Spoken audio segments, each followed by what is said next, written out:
ব্যাপার। আজকে আমার ভাগ্যে এটাই আছে, বুঝলেন? এই জন্য মনে কিছু করেন না, আমি অল্প সময় কথা বলবো। দেখেন আমি যদি জোর দিয়ে কথা বলি তাহলে আমার তো অনেক মাহফিল, আপনারা মনে করতেছেন যে হুজুর ওয়াজ করে না করেছে, আমাদের এখানে যদি প্রেশারটা বাড়ে তাহলে আমার কালকে তারপরে ফেব্রুয়ারি আপনার 12 তারিখে করবো না, আমি তো একটা মানুষ, এই জন্য আমার উপর প্রেশার দিয়ে না, আমি যতটুকু পারি করে দেব। আমি যে কথাটা বলতেছিলাম ছোট্ট একটা কথা, যে সাধারণ একটা একটু চিন্তা করা তো, সাধারণ একটা ইউনিয়নের ক্ষমতা যদি আপনাদের দেওয়া হয় আপনার মশালে থাকা কঠিন, তাই কি না? আর আল্লাহ বলতেছে যে বিয়াদিহিল মুলক, সারা পৃথিবীর রাজত্ব আমার হাতে। তাহলে মশাল তো হওয়া উচিত ছিল কার? আল্লাহ। ঠিক কি না? আল্লাহর হাতে সারা পৃথিবী। একটা সেকেন্ডের জন্য বান্দার উপর আল্লাহ জুলুম করছে, দেখাতে পারবেন? আমাদের প্রাইম মিনিস্টার যদি খালি কোরআনটা খুলে এই সূরা মুলকের তাফসীরটা পড়তো, যে আমি যে এই বাংলাদেশের প্রধানমন্ত্রী হয়ে এত শান্তি করছি, এত মানুষ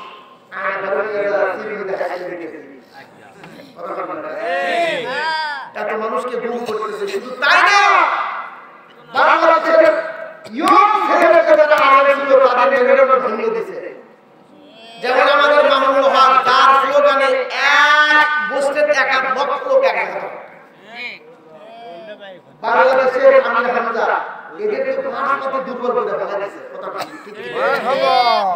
তাহলে এত ক্ষমতা আল্লাহ রাখতে কোন তোমার সাথে তোমার উপর জুলুম করলো না, আর তুমি এত বড় কি ক্ষমতাবান হয়েছো যে ক্ষমতার কারণে ছোট একটা শিশু বাচ্চাও তোমার কাছ থেকে নাজাত পায় না।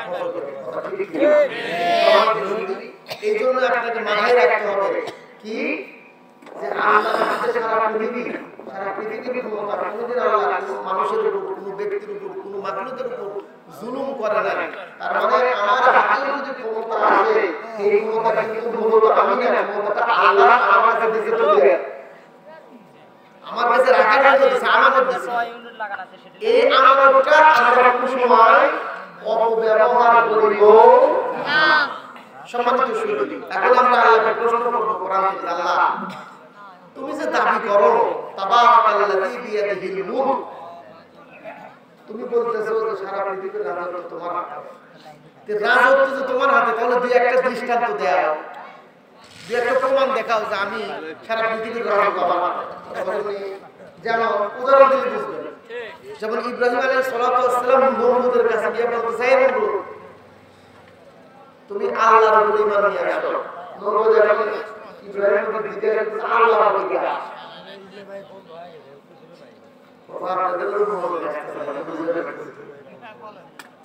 মন ভাঙা যাচ্ছে, মন ভাঙা যাচ্ছে।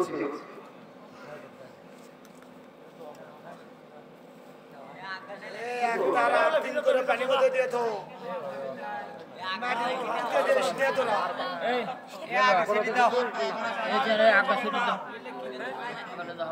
আকাটায় দাও, আকাটায় দাও, পানি মধ্যে দাও।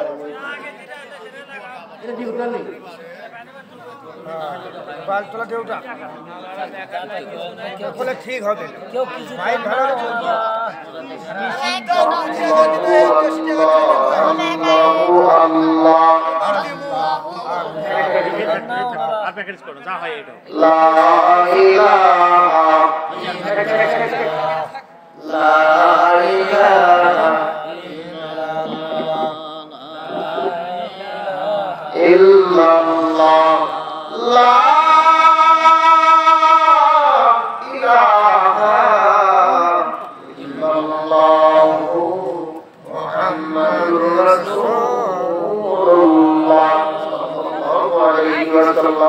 ইব্রাহিম পয়গম্বর, নবী ইব্রাহিম পয়গম্বর আমাদের কি হয়?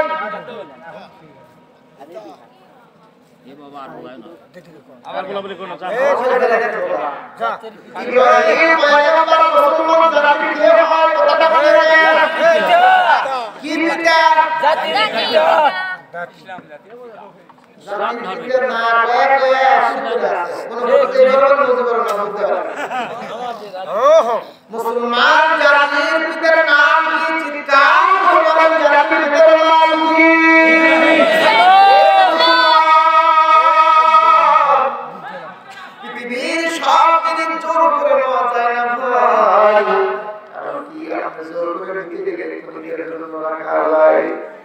জীবন আপনাকে জোর করে রাখতে পারবেন না কারণ পৃথিবীর মালিক একমাত্র আমার আল্লাহ করার